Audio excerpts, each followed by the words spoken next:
Hello, my name is Irina Goch. Welcome to the International Business Conversations channel. Today, my guest is Professor Andrew Crane. Andrew, hello, how are you? I'm very well, thanks, Irina. Good to see you.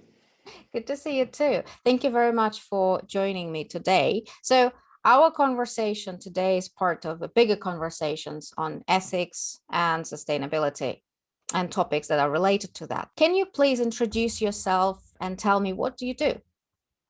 Sure. I'm a professor of business and society and director of our Centre for Business Organisations and Society at the University of Bath. So that means I do research, teach, and various other activities around the intersection of business and society. And I've been doing this for, I guess, now about 25 years or so, looking into these areas of business ethics, of corporate responsibility, of sustainability, and this is an area which has really grown in terms of significance, in terms of the amount of people doing work in this area over the past couple of decades. But it's something that I'm very passionate about, something that I've had a great interest in for a long time. And so I do research in a range of different things around those topics, but it's in general, I'm just something of a generalist. And so I'm very interested in ethics very generally in relation to business, as well as specifically in terms of some particular subject areas, which perhaps we can talk about as we go through the conversation. Absolutely. You do research in different fields or different areas of ethics, sustainability, CSR. What prompted your interest in the field of ethics? Yeah, well, if we go back in time, a long time ago, to when I was an undergraduate, and I took a course in 1989. Irina, that's how old I am. So long ago, back in the 80s, I took a course. It was in my final year as an undergraduate, and I took a half course in business ethics. I was studying a management science degree at Warwick, and I just really loved the subject, and it was taught by a guy in the philosophy department, and we spent the whole time basically just talking about ethical issues in business.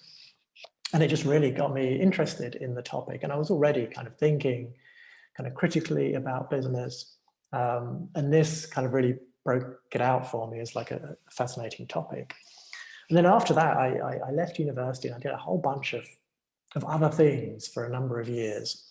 I was backpacking a lot. I was working in lots of, really kind of rubbish jobs in all kinds of things. I worked in bars, in restaurants, in warehouses, in kitchens, in factories.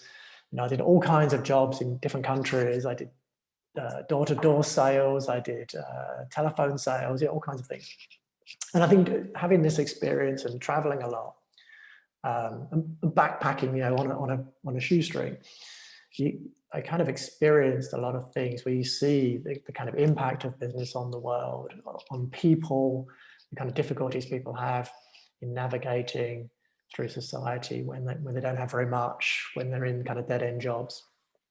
And so when I thought about doing a PhD, I had a degree in business. I wanted to do a PhD. The only thing that really I wanted to do was ethics, right? I was not going to do a PhD on anything else. And so I wrote a proposal and shopped it around until I could get someone to fund me to do it. And that's kind of where I started. And I've never, not once, been inclined to kind of deviate from that. I've kind of, this is my passion. This is what I want to do. And I've carried on doing it. Thank you for this answer. I think it's very encouraging with regards to follow your passion and do what you really want to do, because you must be happy. Work is a big part of life. Yeah, absolutely. And I think that when I started my PhD in 1994, this wasn't a big topic, right? It wasn't easy to get supervisors or funding to do something on business ethics. There were at the time 2 full professors in the UK in business ethics. Everyone knew who they were, and the field was tiny. And so deciding to do that then was something that I wanted to do. It wasn't a career choice in that sense, right? It wasn't guided by any pragmatic reasons in many respects. It was driven by a desire to tackle these issues, to want to do research in this space. And I've been lucky though, right? The topic has expanded as my career has progressed, and it's become more important and more influential. And so suddenly now it's the mainstream and everyone wants to do it, and it's completely different. But I think it is important to follow what you want to do, and if you follow it hard enough and you pull enough people with you, then things will change. I wanted to ask this question later in the conversation, but I think it's a very good time to ask it now because we slightly touched on that. So this idea of sustainability is shifting from being just a topic to being an action. So it's now a big part of our lives and it's a big part of our job.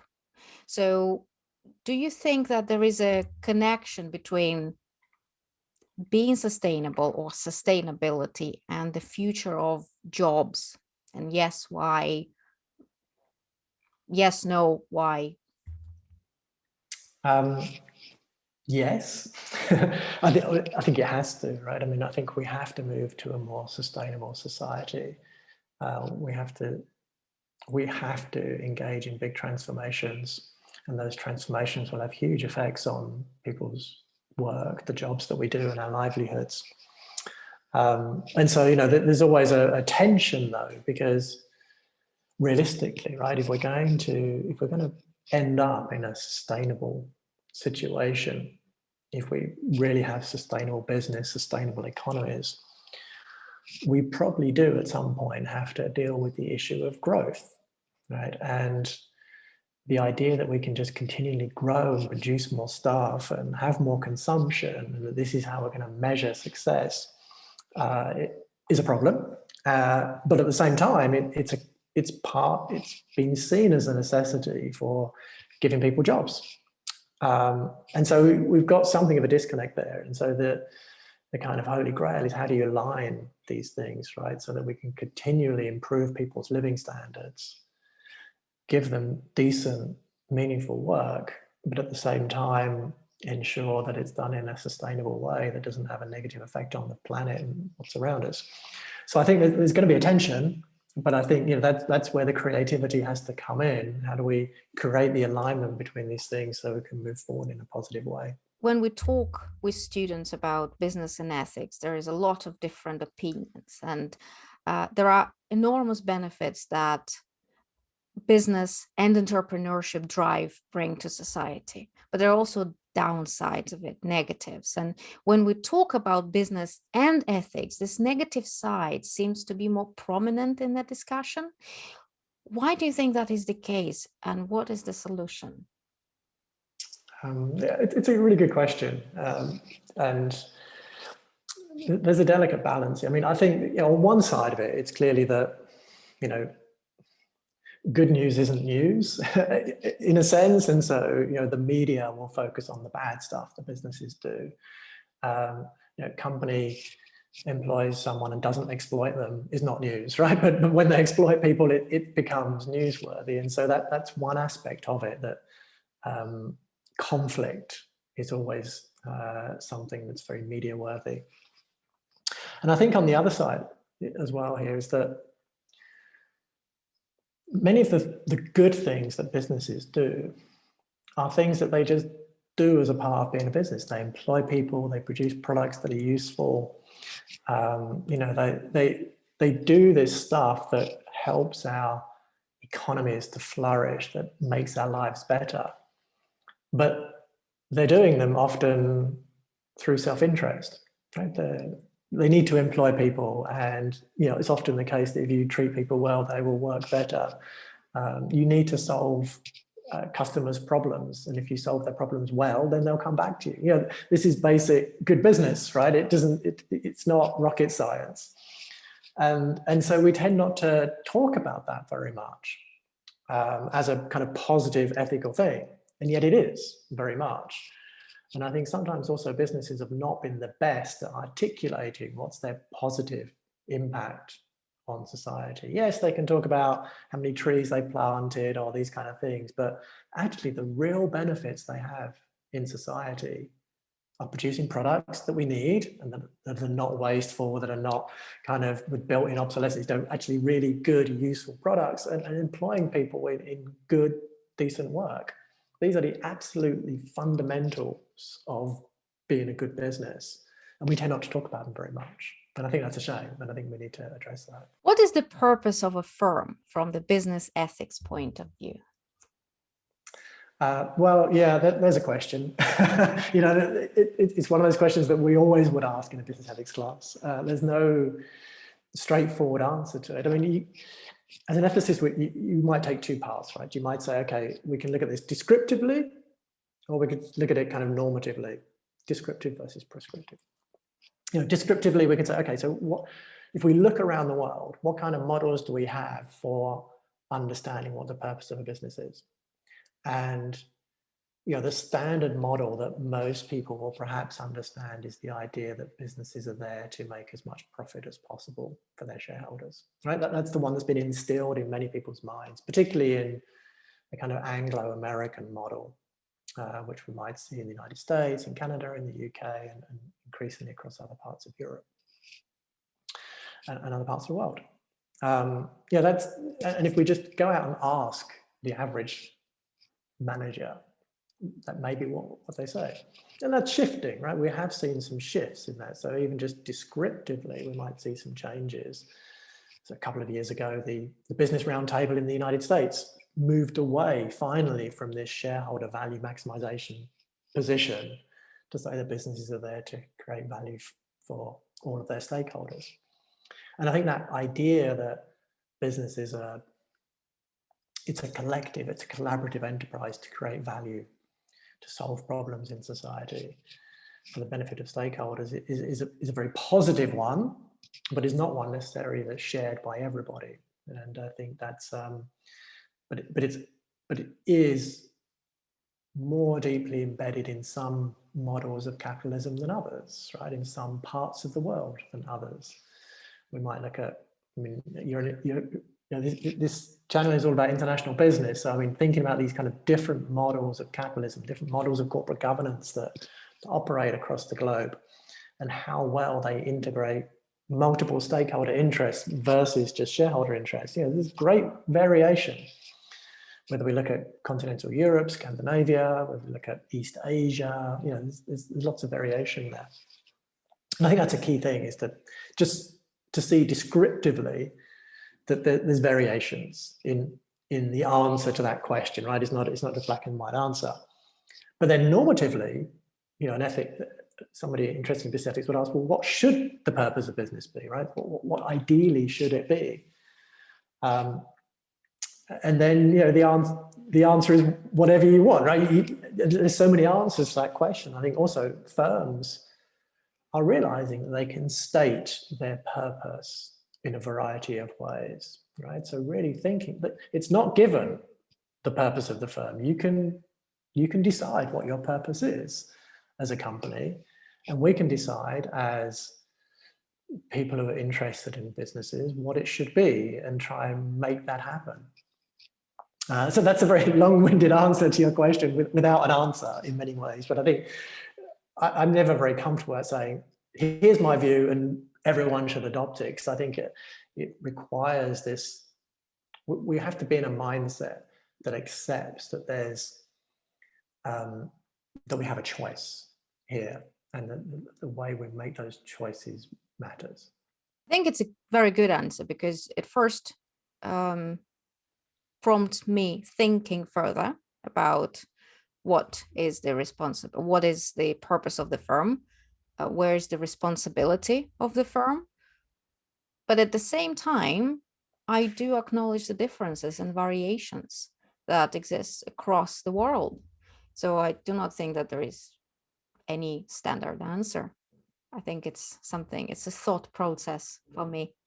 Yeah, well, I think one of the problems is, sometimes people will go to business school and they'll pick up a textbook and the teacher will tell you the lecturer at the front of the room might well say, look, read chapter 2 of your strategy textbook, and it tells you what the purpose of the firm is, and it's X, right? It might be to maximize shareholder value. And then if you go away saying, okay, that is it, that's the problem, right? Because I think we just accept what we're told or what is presented in a textbook rather than questioning that and realizing there's a great deal of variety of answers to that question that is hidden by these kind of simple answers.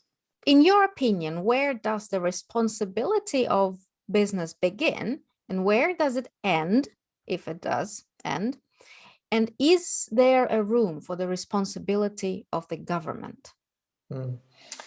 Yeah, this always, I think, comes up in class for me. And I love teaching this aspect of it, particularly when we talk about supply chains and these kind of things. So, you know, for a firm, its main responsibility is what happens in its operations, right? So within its own business, its own employees, its own, you know, the environment in which it's physically located, it's all its different plants around the world, its customers, you know, it's got responsibility to the people that directly interact with it. But as soon as we start thinking about the fact that any organization, not just business, but any organization is embedded in a value chain, and that good and bad things happen as a result of that business's decisions in that value chain, then we can also then start thinking, well, what is its responsibility for avoiding those bad things or ensuring those good things happen? So, you know, the classic example is working conditions in supply chains, right? When you have sweatshops somewhere else in the world and you've got a long supply chain before it gets to your company, what should you do about those? And it depends to some extent on what is the makeup of the companies in that supply chain, right? About who has responsibility or how much responsibility any individual actor has. But clearly there's you can't be absolved of responsibility when you are the company that puts your brand on the product, right? Because you're saying it's our product, we're responsible for it. Well, then you become responsible for what goes into it as well, and the kind of social and environmental impacts of what goes into it. And so this stretches it out, right? And so if we think about, you know, we're talking on our computers today, you know, so many different components go into a technology product from all over the world. And the raw materials way back down through the supply chain, and, you know, dug up somewhere in a mine, the companies that's producing this laptop has responsibility for what goes on in that mine too, if good and bad things happen, I think, to some extent. It's not got 100% responsibility, but it's got some responsibility. And a lot of our work in business ethics, corporate responsibility is about trying to determine the nature of those responsibilities and how firms can work with other actors to address them. And does it ever end, you ask? No, I don't think it does, really. It goes both ways. It goes to the customers too, right? If you're producing products that end up harming customers, or let's go back to a laptop. If that laptop ends up on a landfill and it can't be broken down and it stays around forever, does the company have a responsibility? Probably, yes, for doing something about that. And so, you know, the ideal situation, if we think about this in sustainability terms, is we get to a circular use of resources, right? That we stop digging new stuff, virgin stuff out of the ground, and that we just keep in productive use what we already have. And so our laptop gets, all the components get broken down, they get put back into productive use, and we have a nice circular kind of model. And so ideally then, yeah, your responsibility doesn't end, but you do have this kind of idea of, okay, this is the scope. Now, that's thinking about in terms of a supply chain. But then there are also things that happen around the operations of a business. So when you think about all the kind of issues that might happen with the governments of countries that firms are located in, you know, you mentioned that government responsibility. Well, what happens if a government is not taking responsibility for a particular issue? Do firms then have to do that, right? So if there's no laws on child labor, or there's not any enforcement on working conditions? Is it the company's responsibility or the government's? And how we increasingly look at this, I mean, there's a nice framework in human rights called the Guardian Principles, which try and specify that governments have the responsibility to protect human rights, but companies have a responsibility to respect those rules, and then they both have a responsibility to try and remedy them when it goes wrong. But if governments are not protecting human rights, then the responsibility of the firm automatically starts to kick in to start to do something about that. So it's constantly an interaction between firms and governments about responsibility. What we don't want is firms to take over everything and being responsible for everything, because that's not a good situation. But we know that when governments fail or are unwilling to take responsibility for particular issues, then there is a role for companies to step in. And it's about how do we ensure that happens in a way that's responsible, has a degree of democracy around it, and that has a degree of kind of stakeholder involvement, engagement, so that it's done in an effective way. So again, it's a complicated answer, but much of the world of corporate responsibility is about working out these kind of this line between government and corporate responsibility. What do you think are the new emergent trends in ethics that public must be aware of? Yeah, again, there's so many. I mean, some of the obvious ones, I guess, would be around technology and artificial intelligence, as you mentioned at the beginning. And I think the whole idea of privacy is being transformed by technology, right? We have I think young people in particular have a very different view of privacy to what older generations had. And so I think there's a big transformation in how we need to conceptualize privacy and understand it and protect it within this, and ideas of truth, reality, those sorts of things with artificial intelligence and all kinds of stuff that kind of comes up there. So I think that's one area where it's going to be fascinating looking at that. Clearly, where climate change is our number one issue to deal with, and there are so many ethical questions that get raised. It is not a new issue, but it's the number one issue I think that we have to all think about right now. We can't avoid that, and we shouldn't avoid it, but it raises so many tough ethical choices about how we live our lives and how we respond to these problems. And I think another one that is really on the agenda now, and probably wasn't even just a few years ago, but much more so now, is around diversity, inclusion, because of Black Lives Matter, because of the Me Too movement. These issues are so important now. They always were important, but they tended to get a bit sidelined, and I think we thought that we'd kind of addressed them enough, but we absolutely haven't in any way. And so thinking more deeply, more seriously, more creatively about how to solve diversity and inclusion type of issues. And on an international scale, that again becomes very challenging, because so many different cultures have such different views on these problems, whether they're even problems, and how to address them. So I think there'll be some exciting stuff coming up in that over the next few years. How did your work and research in the ethics field shape your perception of everyday life events? Yeah, that's an interesting one, Irene. I mean, as I said at the beginning, in some ways it also happens the other way around, right? My everyday experience of life continually affects how and what I do research about. Right? I think it's so important to, and what I teach about, I think it's so important to be engaged with the world, right? Not to be just reading books and articles and this kind of thing, but the stuff that happens around you is just amazing resource for what we can do research and teach about in business ethics or corporate responsibility. So I think that's one thing. Look at the people and the experiences that they're having. Look at your environment. Look at what's going on. So it happens that way. But then the other way, how does your research affect what happens in your everyday life? I think for me,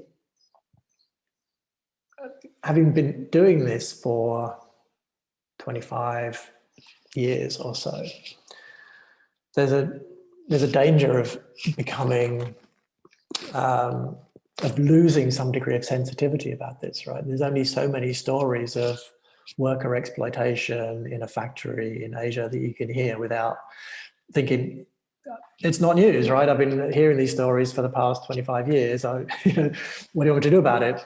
And it becomes a problem if that happens, right? That you just become immune to how real these problems are and how much they matter and how devastating they can be for people.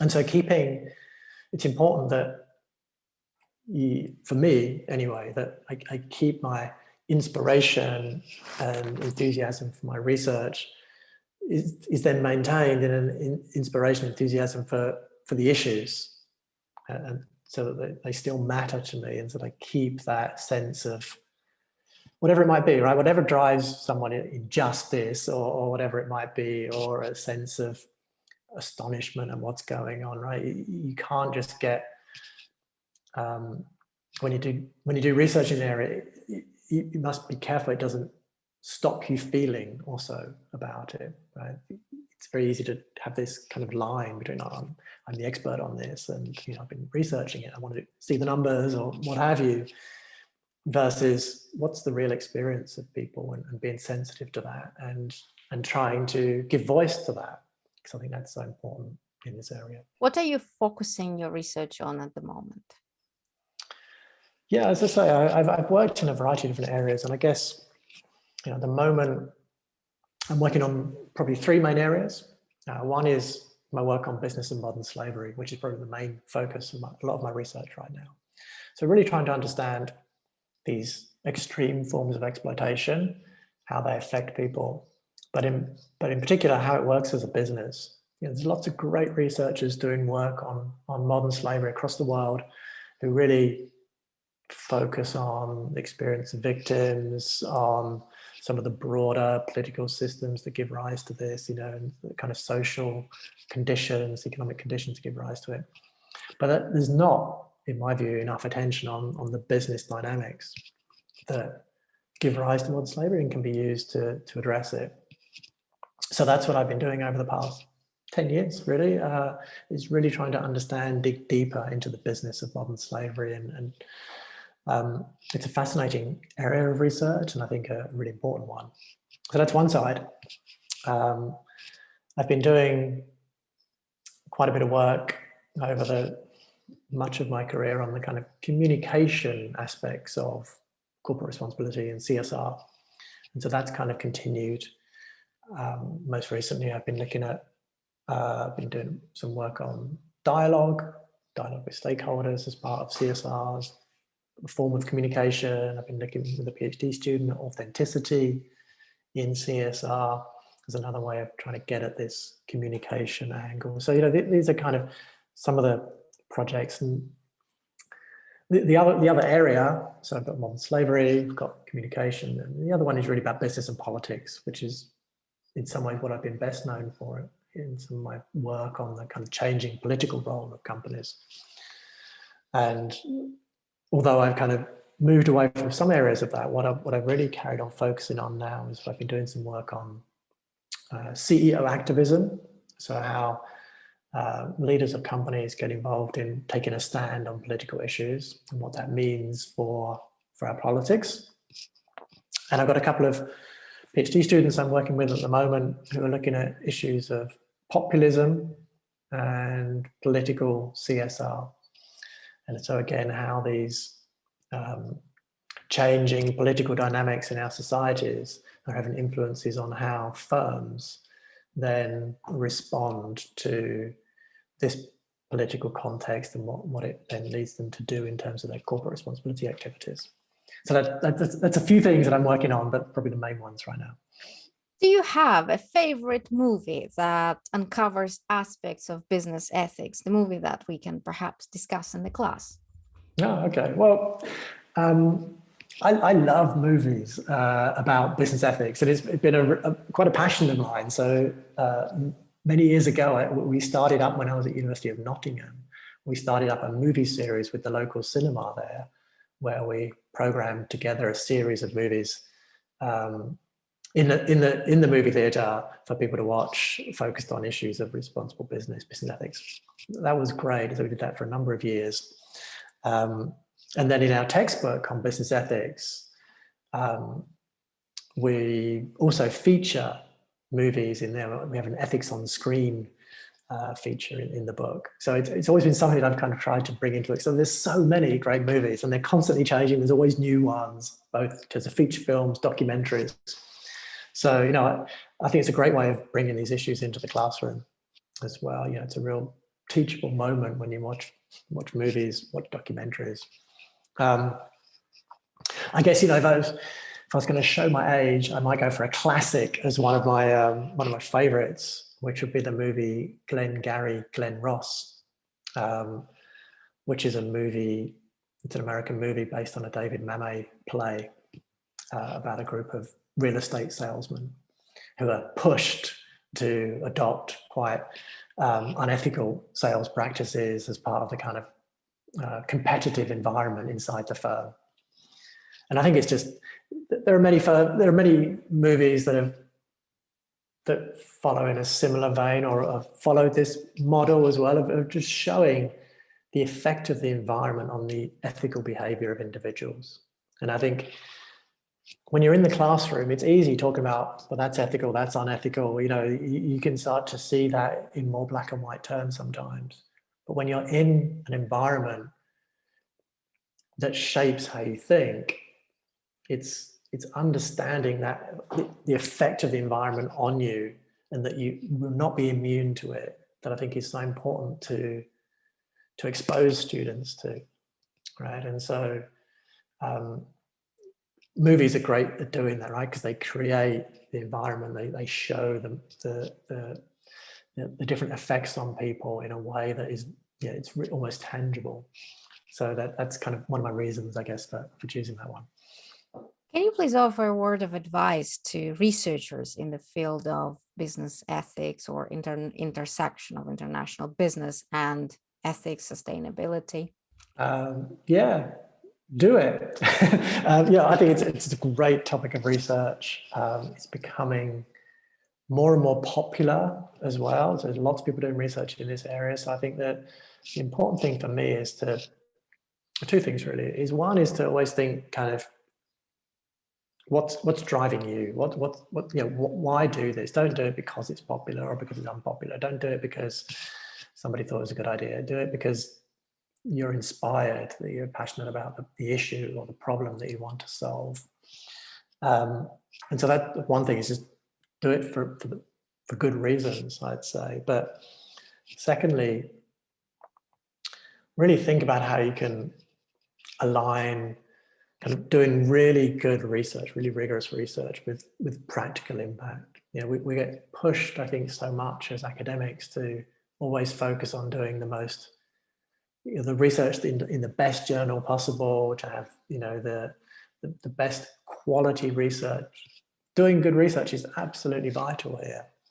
But if we just focus on that without also considering, well, how might this lead to some positive effect down the line, I think we're missing half of the story. So the more we can combine those two things, and it's not easy to do so, don't get me wrong, I don't think it's simple in any way, but combining the best research possible we can do in terms of rigor, but with this kind of practical impact, I think then that's when that kind of passion for doing it really gets satisfied. And my final question, which is now a tradition, can you please offer a word of advice for undergraduate students? Sure. There's so many things I could say, but let me say this one. I think for undergrads, the key thing really is keep questioning, right? That there's always more than one side to everything in this space in particular, right? And so whatever that might be, you know, if you're reading an article in the press or on social media, or if you're reading a textbook, or if you're listening to your lecturer and they put forward a position, on business ethics, always be thinking, so what would an alternative position be, and what would that look like, and how can we explore what's the most what's the strongest position to take? Because I think it's easy to fall into a kind of simplistic way of just repeating what we hear, rather than really interrogating what we hear, and that's so important in this space.